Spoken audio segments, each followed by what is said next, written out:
আমি ছোটবেলায় তাকায় তাকায় দেখছি আমার মা অন্যের বাড়ি কাজ করে করে করে করে আমারে বড় বানাইলো।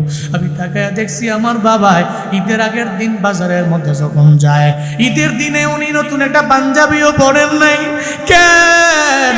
আমার বাবার টাকা নাই, এই জন্য গরিবী হালাতের কারণে আমার বাবাই একটা পাঞ্জাবিও কিনা নিজে পড়তে পারেন নাই। আমি বললাম, বাবা আপনি আমারে কিনে দিলেন, আপনি কেন কিনেন না? আমার বাবাই কি যেন একটা কথা বইলা বইলা এড়িয়ে যায়, এই কথাটার গুরুত্ব না দিয়া বাবাই চলে গেল। ঈদের দিনে আমি বাবার সঙ্গে হাতে ধইরা ঈদের ময়দানে যাই, আমি তাকায় দেখি আমার বাবার পাঞ্জাবির পেছন দিয়া ছিদ্র ছিদ্র দেখা যায়।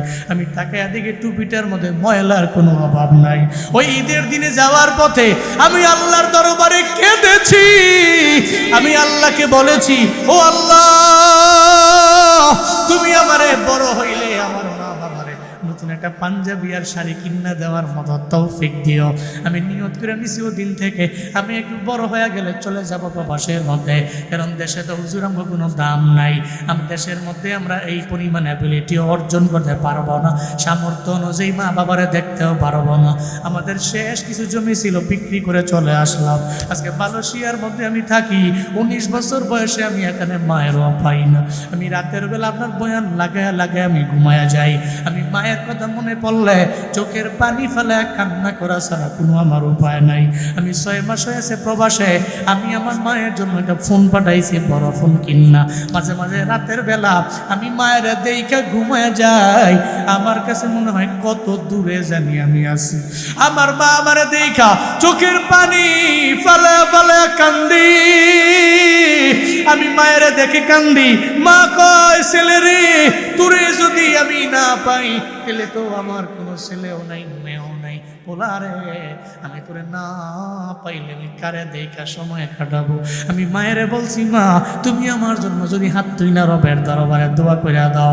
আল্লাহ পাক আমরা ছিলাম গরিব, আল্লাহ ধনী বানাইতে পারে, কারণ মায়ের দোয়ায় মানুষ ধনী হয়, মায়ের দোয়ায় বড় আলেম হয়, মায়ের দোয়ায় বড় অলি হয়, মায়ের দোয়ায় কাবার ইমাম পর্যন্ত হওয়া যায়, মায়ের দোয়ায় পৃথিবীর মানুষগুলো সর্বোচ্চ মাকামে যাইতে পারে, ঠিক কিনা? মায়ের দোয়ায় মানুষ দামি হয়, মায়ের দোয়ায় সর্বোচ্চ লেভেলে পৌঁছতে পারবেন।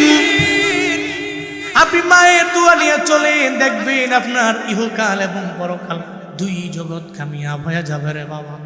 আপনি শুধু মায়ের দোয়া নিয়ে চলেন না। এই জন্যই তো গত 2-3 বছর আগে তো বলছি, কাবা শরীফের ইমামের কথা, আব্দুর রহমান সুদাইসি যার নাম, ওনাকে বলা হলো কেমনি আপনি কাবার ইমাম হলেন? কয় আমার নিজের ব্যক্তিগত পাওয়ারে না, আমি ছোটবেলায় মায়ের দোয়ার বদৌলতে আল্লাহ পাক আমারে কাবার বড় ইমাম বানায়া দিয়েছে। আমার বাড়ি মক্কাতেও না, বাড়ি মদিনাতেও না, যার তিলাওয়াতে এত মজা, তিলাওয়াত এই বৃদ্ধ বয়সে করলেও মানুষগুলো চোখের পানি ফেলা ফেলা কান্না করে। আব্দুর রহমান সুদাইসি জানা দেয় সাংবাদিকেরা, ছোটবেলায় আমার বাড়ি তো ছিল আল কাসিম শহরের মধ্যে, ওই জায়গা থেকে আমি মায়ের সাথে উমরা করার জন্য বাইতুল্লাহ আইলাম, বাইতুল্লাহ তাওয়াফ করতে লাগলাম। হঠাৎ করে আমার মা আমার মাথা ফের এক সাইডে রেখে দিল, মা নিজে নিজে একা একা ঘুরে ঘুরে তাওয়াফ করতে লাগলো। আমাকে যখন রেখে গেল, মা ঘুরে ঘুরে তাওয়াফ করে। একটু পরে বাইতুল্লাহর প্রতি আমার প্রেম জেগে গেল, আমি বাইতুল্লাহর কালো গিলাপ ধরে তাওয়াফ করার জন্য পাগল পাড়া হয়ে গেলাম। আমি নিজে নিজে একা একা একা একা আমি ঘুরতে লাগলাম।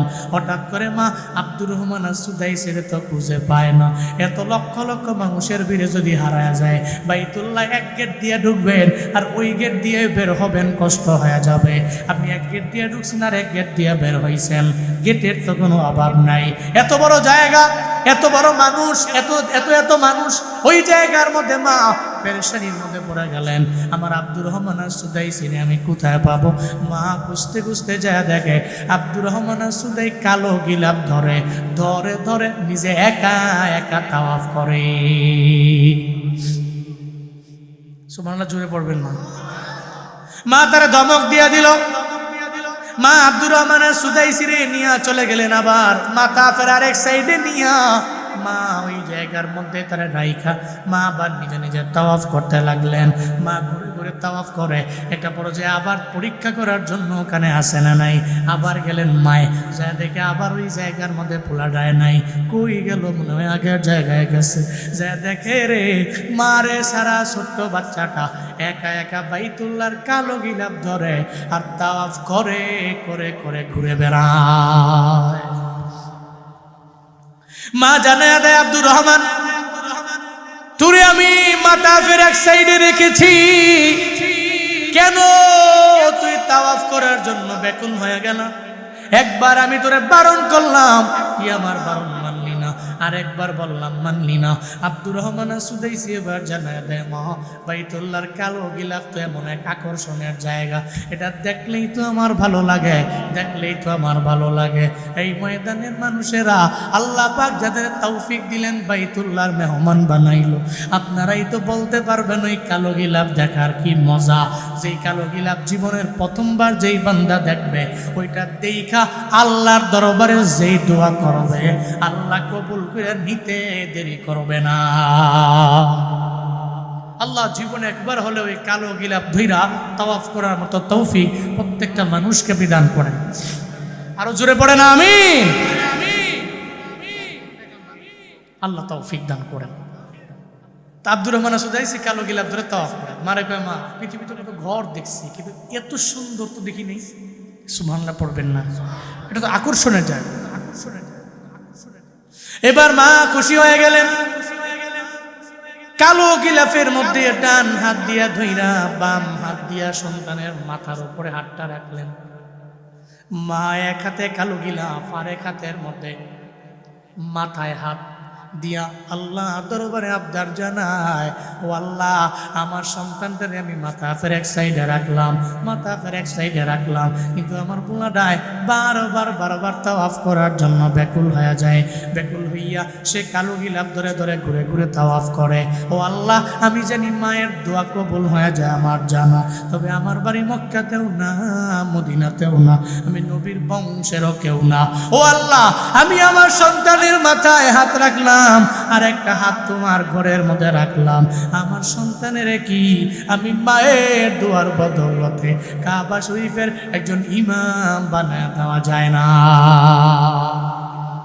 আমানতু বিল্লাহি ওয়া মালাইকাতিহি ওয়া কুতুবিহি ওয়া রুসুলিহি ওয়াল ইয়াউমিল আখির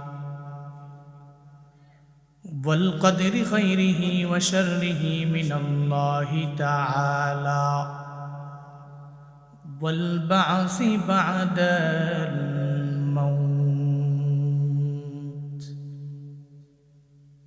এক নম্বরে ঈমান আনলাম আল্লাহর উপরে, দুই নম্বরে মালাইকাদের উপরে, সব ফেরেশতা শ্রেণী ব্যাপারে ঈমান আনলাম। এক নম্বরে আল্লাহ, দুই নম্বরে ফেরেশতা, তিন নম্বরে যত আসমানি কিতাব সব কিতাবের প্রতি ঈমান আনলাম।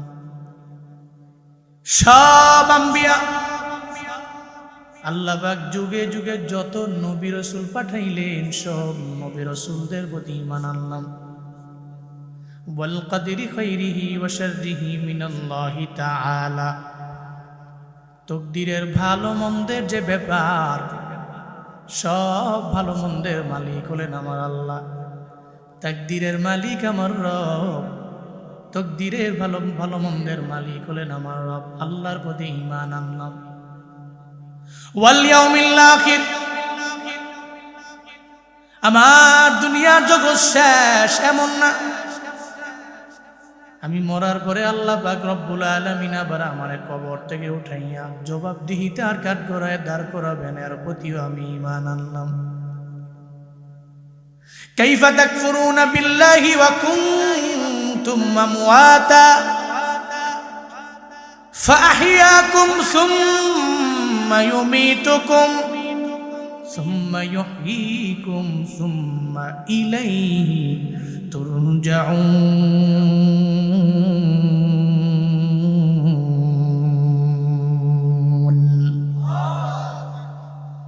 আল্লাহ পাক বলেন, তোমরা কেমনি অস্বীকার করো আমার আল্লাহর ছিলে মৃত, আমি আল্লাহ মৃত থেকে আমি আল্লাহ তোমার জীবন দিয়া দিলাম।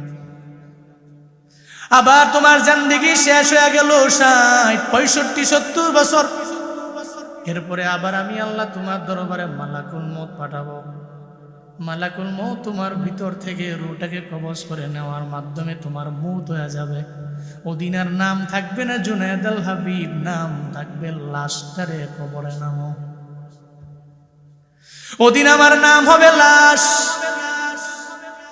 ওদিন আমারে কেউ বলবে না এই লোকটারে কবরে নামাও। ওদিন আমারে বলবে লাশ কবরে নামাও। ওদিন বলবে জুনায়েদ আল হাবিবের লাশ, আব্দুর রহিমের লাশ, আব্দুর রহমানের লাশটারে কবরে নামাও। আল্লাহ কয় ছিলে মৃত মায়ের গর্ভে আমি আল্লাহ তোমারে জীবন দিয়া দিলাম। এরপর ওই মায়ের গর্ভ থেকে আমি আল্লাহ তোমারে ওই জায়গার মধ্যে মায়ের নাভির তারের মাধ্যমে খাওয়াইলাম। এরপরে জমিনের মধ্যে আমি আল্লাহ তোমারে আনলাম। সব নিয়ামত আমি আল্লাহ জমিনের মধ্যে তোমারে দিয়া দিলাম। ও বান্দা, তবে আমি আল্লাহ মরণ বানাইলাম, জীবন বানাইলাম। আগে বানাইলাম মরণ, এরপরে বানাইলাম জীবন। কেউ যদি মনে করে আমি 1000 বছর দুনিয়ার মধ্যে বাঁচতে পারবে না, দুনিয়াতে কেউ থাকতে পারেন নাই, কারণ মরণের কোনো গ্যারান্টি নাই, ঠিক কিনা? আল্লাহ যদি বলে ও মালাকুল মউত যাও রূহটারে কবজ করে নাও, পৃথিবীর কোনো ব্যক্তি নাই মালাকুল মউতরে বইলা বলবে 3 দিন আমারে সময় দাও, 5 দিন আমারে সময় দাও। জীবনেও কোনো দিন আপনি সময় পাবেন না রে বাবা। ওই ব্যবসাটা আমি গুছাবো, জীবনেও কোনো দিন বলবে না। আপনাকে পারমিশন দেওয়া হবে না, গুছাইয়া পরে আইসো বলা হবে না।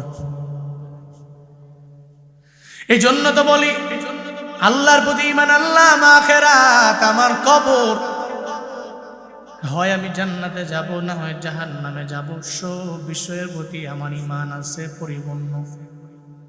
এরে আল্লাহর গোলাম, আল্লাহ পাক সেই ব্যাপারে সূরা জিলজালের মধ্যে জানায়া দিলেন, তোমার যত নেক আমল আছে বদ আমল আছে সব তুমি দেখতে পাবা রে বাবা। ইযা যুলজিলাতিল আরদু জিলজালাহা ওয়া আখরাজাতিল আরদু ওয়াসকালাহা ওয়া ক্বালাল ইনসানু মা লাহা। চিল্লা জোরে করে পড়েন আল্লাহু আকবার। আল্লাহ পাক বলেন ইযা যুলজিলাতিল আরদু জিলজালাহা, জমিন জালজালা হয়ে যাবে, কম্পনে প্রকম্পিত হয়ে যাবে। হাসরের ময়দানে একদিন কায়েম হবে। আল্লাহ পাক যেদিন বলবে ও ইসরাফিল সিংহা নিয়ে বসে আছো, ফু দাও। আল্লাহ যখন বলবে ইসরাফিল ফু দিয়ে দিবে, এক ফুয়ের আওয়াজে পুরা দুনিয়াটা লন্ডভন্ড হয়ে যাবে। প্রথম ফুয়ের আওয়াজে জালজালা হয়ে যাবে, কম্পন হয়ে যাবে। আল্লাহ পাক জানায়া দেয় ইযা যুলজিলাতিল আরদু জিলজালাহা, এই জমিনটা যখন জালজালার কম্পন শুরু হয়ে যাবে, আপনারা বলেন তো এই জমিন কথা মানে কার? কারণ এই জমিন কে বানাইছে? আল্লাহ যদি বলে ও জমিন আমি তোরে বানাইছি, যা আদেশ করবে সব জমিন মানতে বাধ্য। আজকে বাংলাদেশের ভূমিকম্পই জানায়া দিল তোমার তো পাওয়ার, তোমার তো ক্ষমতা। 5.7 মাত্রার এই ভূমিকম্প জানায়া দিল তোমার বিন্দু মাত্র পরিমাণ পাওয়ার নাই।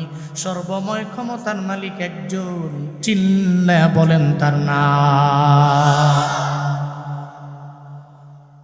আর যদি থাকতো কয়েক সেকেন্ড, ঢাকার শহরে আজকে লাশের মিছিল হয়ে যেত, পুরা দেশের মধ্যে কান্নার দুল পড়ে যেত রে বাবা। আল্লাহ কয়ে তোর এত পাওয়ার, আমি আল্লাহর কাছে পাওয়ারের বিন্দু মাত্র পরিমাণ বেল নাই রে বাবা, আল্লাহর কাছে নাই। ইন্নাকা আলা কুল্লি শাইইন কাদির, সব ব্যাপারে ক্ষমতাকার। আল্লাহ পাকের ক্ষমতা। আপনি যদি মনে করেন যে ভূমিকম্পটারে আমি আমার নিজের ব্যক্তিগত পাওয়ারে বন্ধ করব, পারবেন না। আপনার বিন্দুমাত্র পরিমাণ কোনো ধারণাও নাই, কোন সময় হবে, কবে হবে জানাও নাই। আমি টেকনাফ থেকে এসে বয়ান করে ঘুমাইছি ফজরের 2 ঘন্টা পরে। এরপরে ঘুম থেকে যেই আমি বুঝছি যে ভূমিকম্প হয়েছে, এর মানে আমিও জানি না। আমার ওয়াইফ ফোন দিয়া কয়, মা ফোন দিয়া কয় ছেলেরে, ঠিক আছে নি? আমি কই ঠিক আছে। কি হয়েছে? তুই জানো না? আমার কাছে মনে হয়েছে পুরা বিল্ডিং মনে হয় ভেঙ্গে চুরমার হয়ে যাবে। এমন এক জুমার দিনে কিয়ামত হবে। ও সুয়াগাজীর মানুষ, এমন এক জুমার দিনে আপনি হেলায় হেলায় দুলায় দুলায় আপনি দৌড়াতে থাকবেন। হঠাৎ করে দেখবেন কিয়ামত কায়েম হয়ে গেল। তবে ওদিন মাত্রাটা 5.7 মাত্রায় ভূমিকম্প হবে না রে বাবা। ইদা জুলজিলাতিল আরদু জিলজালা। এই জন্যই তো কিয়ামতে কেউ কারো খবর নিবে না। এই যে আজকেও দেখলাম, আমি আসার পর একটা ভিডিওর মধ্যে দোকানের মধ্যে কম্পন সৃষ্টি হয়ে গেল। বাবাও আছে, ছেলেও আছে, দোকানদারও আছে। যখন দোকানটা কাঁপতেছে পড়ে যাবে এমন একটা হালাত। বাবা সন্তানটারে রাইকা দৌড় দিয়া চইলা গেছে বাহিরে, সন্তানের খবরও নাই। যখন বাহিরে গেছে পোলাটাও দৌড়ে বাহিরে যাওয়ার পরে এবার বাবাই ছেলেটারে হাতের মধ্যে নিয়ে বুকের মধ্যে নেয়, কিন্তু এই জায়গার মধ্যে ছেলের কথাও মনে নাই। আমি এই ভিডিওটা দেখার পরে আল্লাহ পাকের ওই আয়াত আমার মনে পড়ে গেল রে বাবা।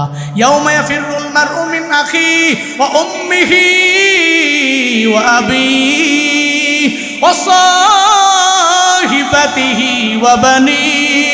আল্লাহ পাক বলছেন হাসরের ময়দানে এত ভয়ঙ্কর, ওদিন মেয়ে মার খবর নিবে না, মা মেয়ের খবর নিবে না, এই বাবা সন্তানের খবর নিবে না, সন্তান বাবার খবর নিবে না, কেউ কারো খবর নিবে না।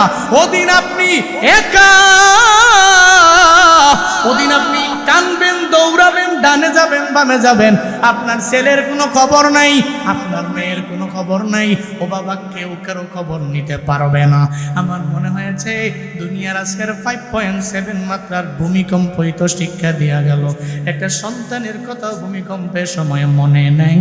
হাসরের ময়দান তো এমন হবে, আল্লাহ পাক জানায় দিলেন জালজালা হয়ে যাবে, এমন কম্পন হবে, কম্পনে পুরা জমিনটা প্রকম্পিত হয়ে যাবে। শুধু তাই না রে বাবা, আখরাজাতিল আরদু আসকালাহা। মুফাসসিরিনে কেরাম বলেন এই জমিনটা কি বের করে দিবে? তিনজনে তিনটা মত দিয়া দিলেন। 1 নাম্বার মত, মুফাসসিরিনে কেরাম বলেন এই জমিনটা তার ভিতর থেকে লাশগুলোরে বের করে ফেলবে। জমিনের মধ্যে যাদেরকে পুঁতে রাখা হলো, আপনি কবরের মধ্যে আছেন, ওই কবর থেকে জমিন আপনারে বের করে ফেলবে, সব মানুষগুলোরে বের করে জমিনে ফেলাবে। এটা হলো মত নাম্বার 1। 2 নাম্বার মত হলো আল্লাহ পাক যে বললেন জমিন বের করে দিবে, জমিন আপনার যত সত্য মিথ্যা যা আছে সব আপনার বের করে দিবে রে বাবা। এটা 2 নাম্বার মত। 3 নাম্বার মত হলো এই জমিনের নিচে আছে স্বর্ণ, এই জমিনের নিচে আছে রৌপ্য, এই জমিনের নিচে আছে মুক্তামাণিক্য, এই জমিনের নিচে এত এত খনিজ সম্পদ আছে, এই সম্পদ সব জমিনের নিচে রেখে দিয়েছেন কে? জমিন দিন বের করে দিবে, জমিনের মধ্যে কিচ্ছু থাকবে না। ওয়া আখরাজাতিল আরদু আসকালাহা, জমিন সব বের করে দিবেন। মত নাম্বার 3, মুফাসসিরিনে কেরাম জানিয়ে দিলেন স্বর্ণগুলো, রৌপ্যগুলো, মুক্তামাণিক্যগুলো বের করে ফেলবে। এই হাদিস দ্বারাও বোঝা যায় আল্লাহ পাক রব্বুল আলামিন এটাই বুঝাইলেন, জমিন বের করবে স্বর্ণ, রৌপ্য। মহানবী বলেন আমার পয়গম্বর জানিয়ে দেয় সাহাবায়ে কেরামেরা, এই উম্মতেরা, হাসরের ময়দান যেদিন কায়েম হয়ে যাবে, জমিন থেকে যত স্বর্ণ আছে, রৌপ্য আছে, মুক্তামাণিক্য যা আছে, এই জমিনে যত সম্পদ, সব সম্পদগুলো সবগুলো জমিন বের করে ফেলবে। ওদিন যেই বান্দা নাফরমান, যেই বান্দা বড় গুনাহগার, হাসরের ময়দানে ওই যেদিন কায়েম হয়ে যাবে, যেই বান্দা আরেকজনকে মেরে ফেললো, নিজেরা হত্যাকারী বানাইয়া নিজে জমিনের মধ্যে চলাফেরা করলো, ও তখন দেখবে এই জমিনের মধ্যে দিন মণিমুক্তার কোনো অভাব নাই। আমরা বুঝি এই মণিমুক্তার জন্যই বুঝি আর একজন বাইরে আমরা মারলাম। শুধু তাই না রে বাবা, নবী কয় ওদিনও আফসোস করে করে বলবে, কি করলাম, এইটার জন্যই বুঝি আমরা চুরি করলাম, আর এই চুরির দায়ে আমার হাতটাও কেটে ফেলা হলো। আমি হাত কাটালো আমার জিন্দেগি আমি জানাইলাম, আমার হাতটা বুঝি কাটছে আমার চুরির কারণে, এই স্বর্ণরৌপ্যের লোভে বুঝি আমি চুরি করতে গেলাম। শুধু তাই না, ওদিন বান্দা আফসোস করে করে বারবার বলবে, আমার চুরি করা ঠিক হয় নাই, আমার মিথ্যা কথা বলা ঠিক হয় নাই। ওদিন বান্দারা একজন ওই স্বর্ণরৌপ্যের দিকে ফিরেও তাকাবে না, জমিন সব বের করে দিবে আর পুরো তাকাবে না। ও বলবে, তোরা আমাদের কাল, এই স্বর্ণরৌপ্য, এই মণি মুক্তা মানিক্য, তোরা আমাদের কাল, তোদের কারণে জমিনের মধ্যে ভাই ভাইরে আমরা মেরে ফেললাম, তোদের কারণে মুসলমান মুসলমান আমরা দ্বন্দ্ব লাগাইলাম, তোদের কারণে তোর কারণে আমি চুরি করতে গেলাম, ডাকাতি করতে গেলাম, আমি দুর্নীতি লাইনে আগায় গেলাম খালি বড় লোক হওয়ার জন্য। সুইস ব্যাংকে আমার অ্যাকাউন্ট লাগবে 2-3টা, আমার থাইল্যান্ডে বাড়ি বানানো লাগবে 2-3টা, এই চিন্তা নিয়ে আমি রডের বদলে বাঁশ দিয়ে রাস্তা বানাইলাম। আজকে তো এই স্বর্ণ মুক্তা মানিক্য সব জমিনের মধ্যে পড়ে আছে, আমার এই জমিনের স্বর্ণ মণি মুক্তা তো আমার আর লাগবে না।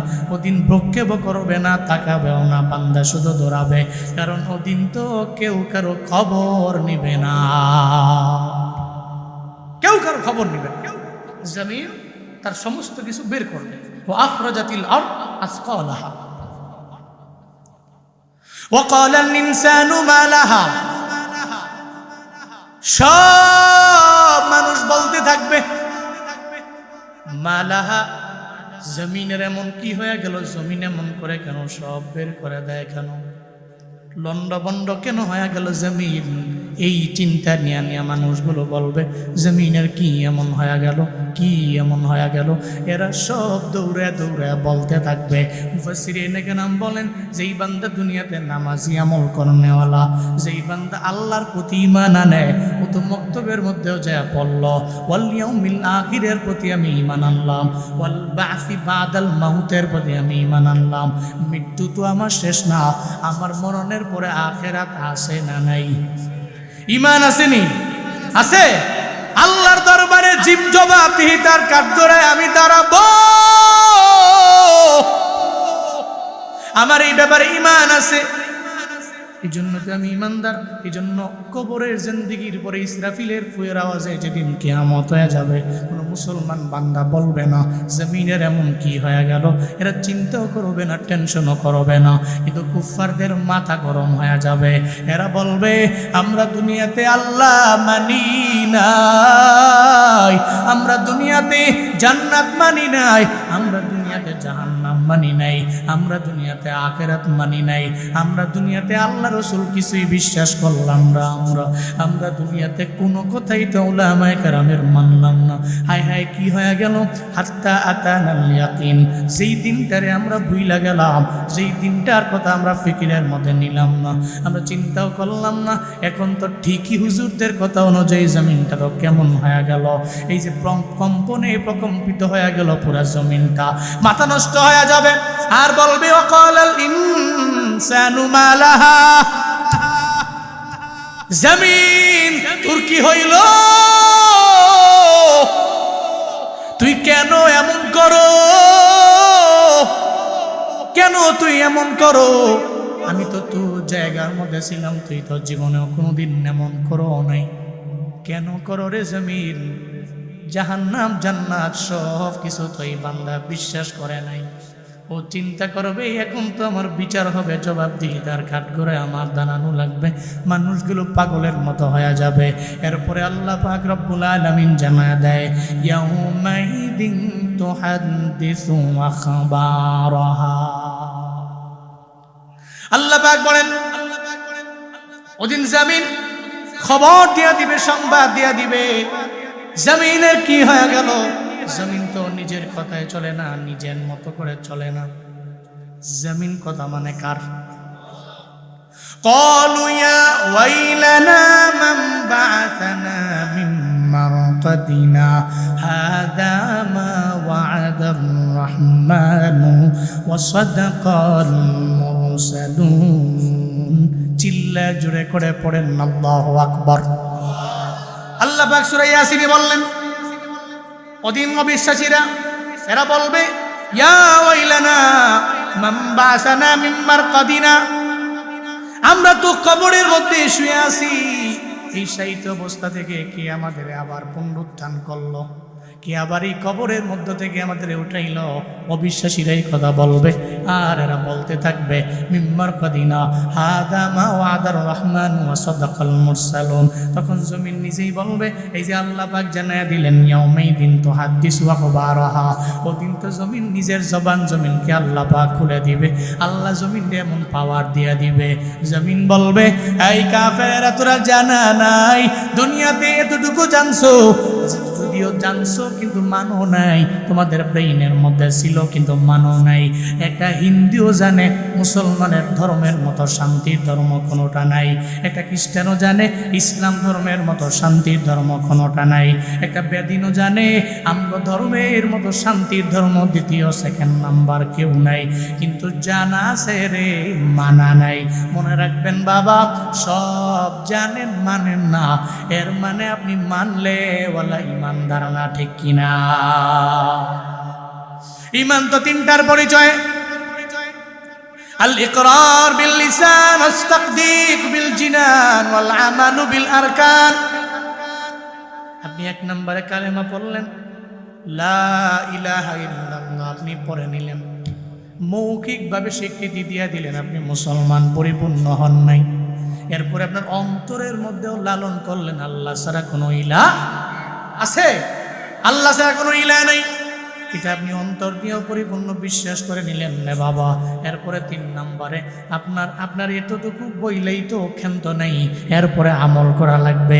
আল্লাহ যা বললেন তা মানবেন, আল্লাহ যদি বলে ডানে যাও ডানে যাবেন, নবী বলছে তুই বামে যাও না বামে যাওয়া যাবে না। এর মানে আমল বিল আরকান, আরকানের দ্বারা আমলও করা লাগবে কি লাগবে না? লাগবে না? আপনাদের এলাকায় হিন্দু আছে না নাই?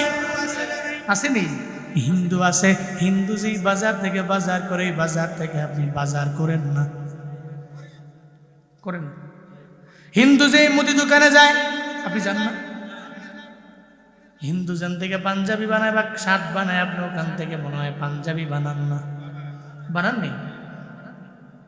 এর মানে বোঝা গেল হিন্দু যা করে প্রায় তাই করি। হিন্দু দোকানে যায়, আমিও যাই, হিন্দু যেই দোকান থেকে শার্ট বানায় পাঞ্জাবি বানাই। হিন্দু দেখবেন মাঝে মাঝে টুপি লাগায়, আমিও টুপি লাগাইলাম। আবার হিন্দুর গালের মধ্যে দাড়ি আছে না নাই? রবীন্দ্রনাথ ঠাকুর দাড়ি আছে না নাই? ছোট না বড়? এর মানে সে মুসলিম। কথা বলে না কেন? মুসলিম। আবার বহু এমন হিন্দু আছে যারা গরুর গোশত খায়, কি আজ নাই? আরে আমগো এলাকায় হিন্দু অভাব নাই, আমার ডানে বামে বাড়ির অভাব নেই। তো একদিন আমি বাড়ি থেকে বেরোইছি, প্রোগ্রামে যাব, বাজারে আসার পরে হিন্দু আমার গাড়ি ব্রেক দিয়েছে সামনে দাঁড়িয়ে। আমি গ্লাস নামে বললাম কি রে কিছু বলবা? প্রতিদিন মাহফিলে যান, আমগরে কি নেমন যায় না? আমি কই কয় কি বলে কি? এরপরে আমি বললাম তুমি হিন্দু, তুমি কি মাহফিলে যাবা? মুসলমানরা মাহফিলে যাবে, তুমি তো অপবিত্র। হুজুরে কয় কি? একটু আগে স্নান করে এলাম, স্নান বলে একটু আগে করেছে এলাকা তো অপবিত্র। আমি কই এই পবিত্র, এই পবিত্র না, তুমি বুঝছো না। আচ্ছা তো কি কি বলতে চাও বলো? আসলে মুন্ডায় চায় মাহফিলে যাওয়ার, আমরা তো জানি হুজুরকে খাওয়ান বলে। এর মানে হিন্দুরাও জানে যে হুজুরকে, বাংলাদেশের মানুষ কিছু জানুক বা না জানুক এতটুকু জানা আছে যে হুজুরদের খাওয়ান ভালো হয়। আলহামদুলিল্লাহ আমি খাওয়ান ভালো, আমরা অস্বীকার করি না। কে খাওয়ায়? ঠিক আছে, খাওন বলা এটাও বুঝছি, কি বলতে চাও? আমরা তো মাহফিলে গেলে মোটামুটি একেবারে ইনটেক গরু গোস্তর আইন না আইন দ্বারা হে গরম গরম, তো মাঝে মাঝে আম করে নিলে আমি তো গরিব মানুষ, মাহফিলে গিয়ে আপনার পরিচয় দিয়ে না যে আমি হিন্দু, বৈশা বৈশা মোটামুটি গরু গোস্ত দিয়ে তোকে ভাত খাইয়া ফেটটা বুইরা পরে আমরা ওয়াজ হই না বাইতে ফিরাম। এর মানে বোঝা গেল হিন্দু গরুর গোস্ত খায় কি খায় না? আপনি যেই দোকানে গেলেন ও গেল, আপনার গায়ে পাঞ্জাবি ওরও গায়ে পাঞ্জাবি, শুধু তাই না মাঝে মাঝে দেখবেন একটা হিন্দু বলবেন হিন্দু তুমি পড়ো লা ইলাহা ইল্লাল্লাহ, দেখবেন মজার চলেও বলে ফেললো লা ইলাহা ইল্লাল্লাহ। তাহলে হিন্দু আর আপনার মাঝে পার্থক্যটা কোথায় রে বাবা? এই যে ঈমানটা পরিপূর্ণ বানানোর জন্য, ঈমান পরিপূর্ণ বানানোর জন্য লাগবে আমল, লাগবে নামাজ, লাগবে রোজা, লাগবে নেক আমল। ও বান্দারা, আপনি নামাজ সারা পরিপূর্ণ ঈমানদার হতে পারবেন না, জীবনেও কোনো দিন এটা সম্ভব না। এর মানে বোঝা গেল একটা হিন্দু কালেমা পড়লেও সে মুসলমান হতে পারবে না। কোন কারণে? কারণ সে নামাজের দিকে আগায় না। আপনি যখন নামাজের দিকে আগাবেন, নামাজি হবে আপনার কালেমার পরিচয়, ঠিক কিনা? থেকে নিয়ত করেন 5 ওয়াক্ত পারেন না, আস্তে আস্তে আগান। দুইটাই যদি আমি আপনাদের কই তুই 5 ওয়াক্ত নামাজও পড়বি, তুই মসজিদে ঢুকা একবার টানা 40 মিনিট বইয়া থাকবি, একবার নামাজই পড়তে না। অন্তত পক্ষে ফরজটা কই আগান না, ফমসাই পড়ে না, ফাওটাও ধরে কোনো নাম বুয়াই বয়ে না, এমনভাবে কয় এত কেউ মাগো মাঝে এই কষ্টের কাম এই 30-40 মিনিট লাগায় ইটা এই শেষ দাদো এটা আমার দ্বারা না। আর অন্তত পক্ষে আপনি আস্তে আস্তে আগান না। আজকে 3 ওয়াক্ত পড়েন না, কালকে আবার 4 ওয়াক্ত করেন, আস্তে আস্তে করেন। অটোমেটিক্যালি কোনো একদিন আল্লাহ কবুল করে লাইলে আপনি 1-1.5 মাস 2 মাস পর থেকে 5 ওয়াক্ত নামাজের একটা মজা পাবেন। আচ্ছা, রমজানে মসজিদের মধ্যে মুসল্লি কম না বেশি? রমজানের পরে আমি বুঝলাম না বিষয়টা। এই রমজানের মধ্যে এই মানুষটি নামাজ পড়তে পারে, রমজানের পরে কি মাফ নাকি? মাফ তো রমজানে পরে, রমজানের পরে পরে নাকি? যে বেড়ায় রমজানে পারে এবারে তো রমজানের পরেও পারে। এর মানে শয়তানের ধোঁকা। কার ধোঁকা? মূলত এবারে রমজানে পারছে না, রমজানে এবারে খাওয়ান নাই, ফেডু বুক ক্ষুদা, সে তো হাংরি, এরপরেও সে নামাজ পড়ে, 5 ওয়াক্ত নামাজ পড়ে, তিলাওয়াত করে, এরপরে খারাপ কিছুর দিকে যায় না। তো রমজানে পারলে বাকি 11 মাস কেন পারে না? উত্তর হলো শয়তানের ধোঁকা। বলো তার কোনো কাজ নাই, শয়তান ধোঁকা দেয়, প্রতারণার ফাঁদে ফেলায়, পড়াশোনা দেয়, তুই রমজানে পড়িস, রমজানের বাইরে পড়িস না। আল্লাহ আমাদের সবাইকে সর্বাবস্থায় 5 ওয়াক্ত নামাজ পড়ার তৌফিক দান করেন। এটা বাবা আমাদের পরিচয়। এটা কি? আমি যে নামাজ পড়ি, আমি একজন মুসলিম, এটা আমার পরিচয়। আপনি যা করেন, চারদিকে ডান বাম কত কিছু করেন না, না কত কিছুই তো করেন, নামাজটা ঠিক রাখেন। খোদার কসম 1 মাস 2 মাস 3 মাস 1 বছর পড়বেন, এই নামাজ আপনারে ডে বাই ডে খারাপ কাজগুলো থেকে দূরে ঠেলে দেবে। এ ওয়াদা কার? ইন্নাস সালাতা তানহা আনিল ফাহশাই ওয়াল মুনকার ওয়া লাযিকরুল্লাহি আকবার আল্লাহু ইয়ালামু মা তাসনাউন। চিল্লায়া পড়েন আল্লাহু আকবার। আল্লাহ পাক বলেন ইন্নাস সালাতা তানহা, তুমি নামাজ পড়েছো, তোমার নামাজ 1 দিন হয়ে গেল তোমারে খারাপ কাজ থেকে ফিরায় না, 2 দিন হয়ে গেল ফিরায় না, 3 দিন হয়ে গেল ফিরায় না, 1 মাস হয়ে গেল ফিরায় না, 2 মাস হয়ে গেল ফিরায় না, 1 বছর হয়ে গেল ফিরায় না। আল্লাহর কসম নামাজটারে কন্টিনিউ রাখো।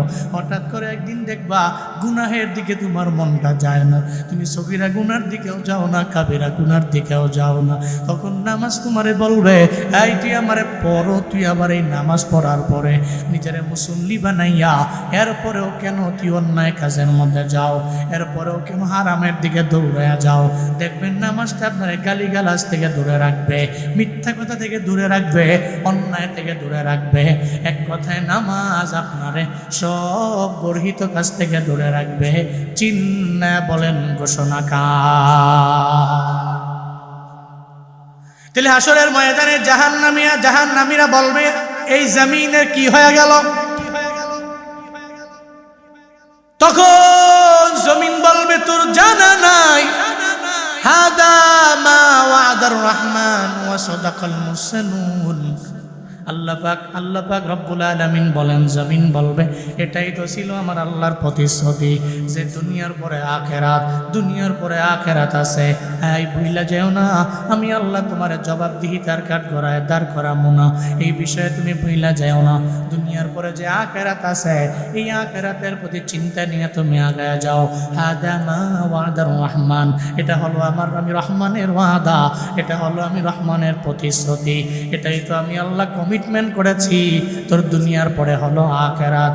আর ওয়াসাদাকাল মুরসালুন, সমস্ত রাসূলেরা এই বিষয়ে সত্যায়ন করে বললেন দুনিয়ার পরে আখেরাত আছে, এতে বিন্দু মাত্র পরিমাণ কোনো সন্দেহ নাই।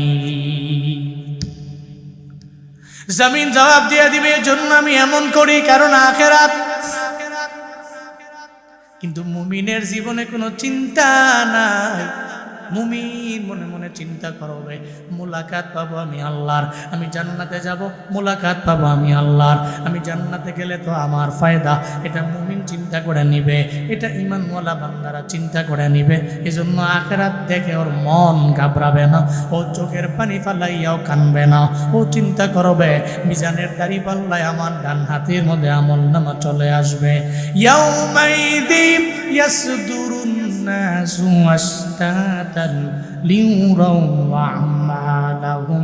চিল্লায় পড়েন আল্লাহু আকবার। এরপরে আল্লাহ পাক বলেন, ইয়াউমাইযি ইয়াসদুরুন নাস আশতাতান লিউরাউ আমালাহুম।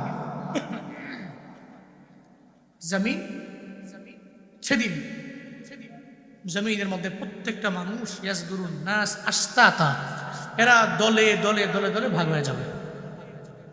কিন্তু যতই দল হবে, মূল দল দুইটা। কয়টা বলে না? মূল দল কয়টা? এক দল জান্নাতি,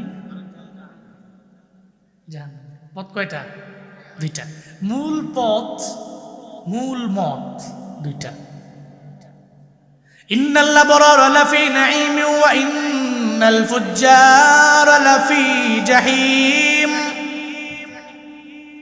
একটা হলো আবরারদের পথ, আরেকটা হলো ফুজ্জারদের পথ। পথ হলো দুইটা, জানায়া দিলেন আমার আল্লাহ, ফারিকুন ফিল জান্নাহ ওয়া ফারিকুন ফিস সাইর। চিল্লা বলেন, পথ কয়টা? লাইন কয়টা? এক নাম্বার লাইনটা হলো জান্নাতের লাইন, আবার যেই লাইনটা বামের লাইন, এটা জাহান্নামের লাইন। ওদিন দল হয়ে যাবে দুইটা। এক দল যাবে মিজানের দাড়ি পাল্লায় দৌড়াইয়া, এরা যাওয়ার পরে ডান হাতের মধ্যে আমলনামা নিয়ে নিবে। ডান হাতে আমলনামা পাওয়ার পর আল্লাহ জানায়া দিবে, তোরে তো আমি জাহান্নামে দিতে পারি না, এটা আমি আল্লাহর ওয়াদা। ডান হাতের মধ্যে আমল লইয়া পুলসিরাত পার হয়ে এই মুহূর্তে তুমি জান্নাতে চলে যাও। আরেক দল পাবে বাম হাতে আমলনামা। যেই বান্দা পাবে ডান হাতে আমলনামা, পুলসিরাত পার হয়ে চলে যাবে জান্নাতে। আর যে বাম হাতের মধ্যে আমলনামা পাবে, তার কপাল তো পুড়ে গেল, জাহান্নামের অতল গর্ভে পড়ে যাবে। পুলসিরাত জীবনেও কোনোদিন পার হতে পারবে? পুলসিরাত তো পার হতে পারবে না, রবের জান্নাতেও যেতে পারবে না, জাহান্নামের অতল গর্ভের মধ্যে বান্দা পড়ে যাবে। আল্লাহ পাক সেই কথাই জানায় দেয়, ওদিন এমন হবে দলে দলে মানুষগুলো ভাগ হয়ে যাবে, দলে দলে এরা ভাগ হয়ে যাবে। শুধু তাই না, সব বান্দারা এদের আমলগুলো দেখতে পাবে। ফামাই আমাল মিসকাল যাররাতিন খায়রান ইয়ারাহ। যাররা পরিমাণ নেকি তুমি করেছো, ওই যাররা পরিমাণ নেকিও দেখতে পাবে রে মুমিন। যত নেক আমল জিন্দেগিতে তোমার, সব জিন্দেগির নেক আমল বান্দা তুমি পাবা। আল্লাহ পাক বলবে না, তো ছোট নেকটারে আমি আল্লাহ বাদ দিয়ে দিলাম, ফালাইয়া দিলাম, উঠায় নাই। ওই যেমন দুইজন যে আছে কিরামান কাতিবিন, ওই দুইজনের একজন যে সম্মানিত লেখক ফেরেশতা, উনি উঠায় নাই, উনি তোমার নেকের কথাটা উঠায় নাই। আল্লাহ এটা বলবে না, আল্লাহ বলবে ফামাইয়া আমাল মিসকালা যাররাতিন খাইরান ইয়ারা, প্রত্যেকটা জাররা থেকে জাররা পরিমাণ নেকি বান্দার আমল নামায় উঠবে। আল্লাহ পাক রব্বুল আলামিন ওদিন বান্দারে দেখায় দিবে, কোন সুবহানাল্লাহ। জাররা কি? জাররাটা কি বুঝেন? একটা ছোট বালুকণা 70টা ভাগ করলে, কয়টা? 70টা ভাগ করলে দেখেন, ছবি দেখবেন, ওইটা হইল জাররা। সুবহানাল্লাহ পড়বেন না আপনার? এই জাররা পরিমাণ নেক যদি হয় আপনার সুন্দর করে বুঝাইয়া দিয়ে দেওয়া হবে। সূরাতুল জিলজালের 7 নম্বর আয়াতে আল্লাহ এটা বলছেন। আরেকটু বুঝার সুবিধার্থে বলি, যাদের টিনের ঘর আছে, এই টিনের ঘরের মধ্যে দেখবেন টিনের চালের মধ্যে মাঝে মাঝে ছিদ্র থাকে না? ছিদ্র। সকালবেলা 7টা-8টা বাজে যখন সূর্য উঠছে, আলো দিছে, একটা আলোক রশ্মি দেখবেন আপনার টিনের ঘরে পড়ে।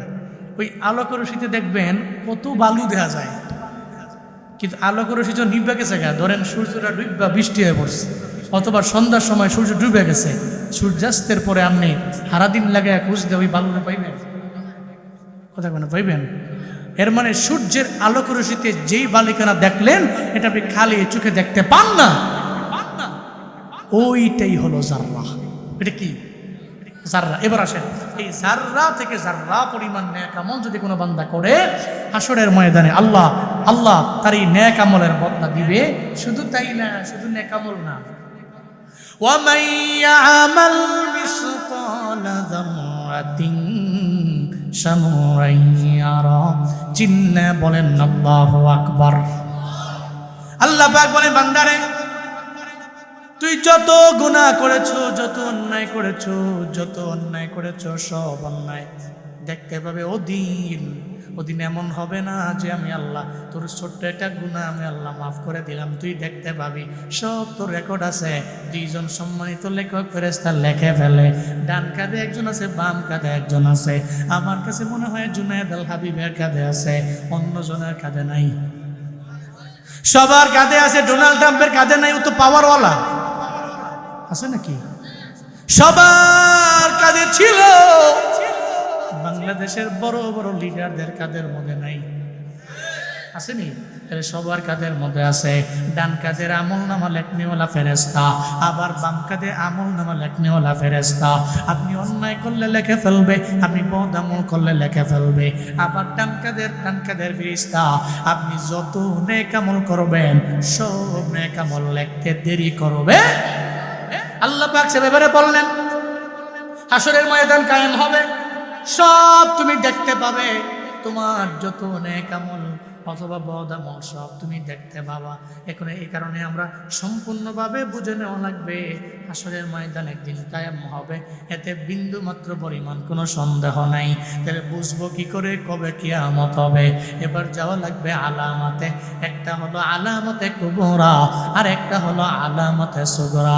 একটা আলামতে কুবরা আর একটা আলামতে সুগরা। যেটা বড় বড় আলামত একটাও এখন জমিনের মধ্যে পাওয়া যায় নাই, কিছু আছে ছোট ছোট আলামত। আমি যতগুলো রিসার্চ করে দেখছি সমাজের মধ্যে, সবগুলো এখন সমাজের মধ্যে পাওয়া যায়। কিয়ামতের ছোট্ট যে আলামতগুলো, এগুলো সব এখন সোসাইটিতে বিদ্যমান, সমাজে বিদ্যমান। ইযা ফাআলাত উম্মতি 15 খাসলাতান হাল্লা বিহাল বালা। নবীজি বললেন, ও উম্মত, ইযা ফাআলাত উম্মতি 15 খাসলা, 15টা খাসলত যখন দেখবা আমার উম্মতের মধ্যে চলে আসছে, হাল্লা বিহাল বালা, তোমরা বালা মুসিবতের অপেক্ষায় থাকবা। 15টা কাজ যখন সমাজের মধ্যে তোমরা দেখবা। ফাকিলা ওয়া মা হুন্না ইয়া রাসূলুল্লাহ, সাহাবায়ে কেরাম বললেন, ও পয়গম্বর, সেই 15টা কি আমরা জানবার চাই। নবীজি ধারাবাহিকভাবে বলতে লাগলেন, ইদা কানাল মাগনামু দুআলা। 1 নম্বরে নবীজি বললেন, যখন আমার উম্মতেরা গনিমতের মাল নিজের মাল মনে করবে, রাষ্ট্রীয় সম্পদ ওর বাপের না, ওর দাদার না, ওর 14 গোষ্ঠীর না, এটা তো সব মানুষের সম্পদ, রিমিটেন্স যোদ্ধাদের সম্পদ, এটা তো আমগো তুমগো, এটা রিক্সাওয়ালার সম্পদ। এই সম্পদ যারা নিজের সম্পদ মনে করে, এরা জীবনেও কোনোদিন নবীর খাঁটি উম্মত হতে পারে না, ঠিক কিনা? ইদা কানাল মাগনামু দুয়ালা, কিয়ামত কায়েম হওয়ার আগে নবী বলছেন, দেখবি আমার উম্মতেরা গনিমতের মাল নিজের মাল মনে করবে, এরা মনে করবে এটা আমারই মাল মনে করে মেরে দিবে। বাজেট হয়ে গেল 10 কোটি টাকা, ও কাম করে 1 কোটি টাকা, বাকি 9 কোটি তার ব্যাংকে। কেন রে? তোর ব্যাংকে রাখলে এটা তোর বাপের টাকা না, এটা তোর দাদার টাকা না, এটা তোর 14 গোষ্ঠীর কোনো সম্পদ না, আবার তোমার অর্জিত কোনো টাকা না। ও কয় এটা তো আমার ব্যক্তিগত সম্পদ। যারা এটা বলে এটাই হলো কিয়ামতের আলামত। ইদা কানাল মাগনামু দুয়ালা, আমি বলছি না নবীজি বলছেন? তাহলে গনিমতের মাল যারা নিজের মাল মনে করে, রাষ্ট্রীয় সম্পদ যারা নিজের সম্পদ মনে করে ভোগ করে, যখনই করবে কিয়ামত সন্নিকটে। 1 নম্বর। 2 নম্বর, নবীজি বলেন সাহাবীরা, ওয়াজ যাকাতু মাগরাম, ওয়াজ যাকাতু মাগরাম। আমার উম্মতেরা যাকাতকে জরিমানা মনে করবে। কি মনে করবে? যাকাতকে মনে করবে জরিমানা। সমাজে বহু ধনী আছে, টাকা পয়সা খরচ করে আলহামদুলিল্লাহ, কিন্তু যাকাতের বেলায় নাই। এমন আছে না? নাই। যাকাতের বেলায় নাই। উনি লেনদেন করে, লেনদেন করতে করতে করতে করতে বহু লেনদেন করেছে, কিন্তু যাকাতের বেলায় উনি নাই। উনি মনে করে এটা তো জরিমানা, এটা দিয়ে মুখে কমে যাবো। অথচ যাকাত দেওয়া কি ফরজ না নফল? মুস্তাহাব। কি আপনার পরিচয়, আপনি যে মুসলিম পরিচয় কি? আপনি যাকাত দেন, এই কারণে আপনি মুসলিম, এটা আপনার পরিচয়। তো যাকাত, বুনিয়াল ইসলামু আলা খামসিন, শাহাদাতি আল্লা ইলাহা ইল্লাল্লাহ ওয়া আন্না মুহাম্মাদার রাসূলুল্লাহ ওয়া ইকামিস সালাহ ওয়া ইতাইজ যাকাত ওয়াল হজ ওয়া সাওমি রমাদান। ইসলামটা দাঁড়িয়েছে 5টা স্তম্ভের উপরে। কয়টা? 5টা। 1 নম্বর শাহাদাতু আল্লা ইলাহা ইল্লাল্লাহ ওয়া আন্না মুহাম্মাদার রাসূলুল্লাহ, 1 নম্বরে কালিমা। 1 নম্বরে কি? কালিমা। 2 নম্বর ওয়া ইকামিস সালাহ, নামাজ। কি? নামাজ। 3 নম্বর ওয়া ইতাইজ যাকাত, যাকাত প্রদান। কি? যাকাত। 4 নম্বর হল হজ, হজ করা, হজ করা। 5 নম্বর সাওমি রমাদান, রমজান মাসে রোজা রাখা। কয়টা? তাহলে ইসলামটা দাঁড়িয়ে আছে যে 5টা স্তম্ভের উপরে।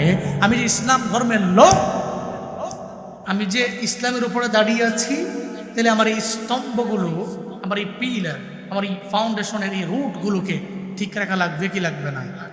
আমি এই যখন এই 5টাকে ঠিক রাখবো, তখনই আমি একজন মুসলিমে কামেল, ঠিক কিনা?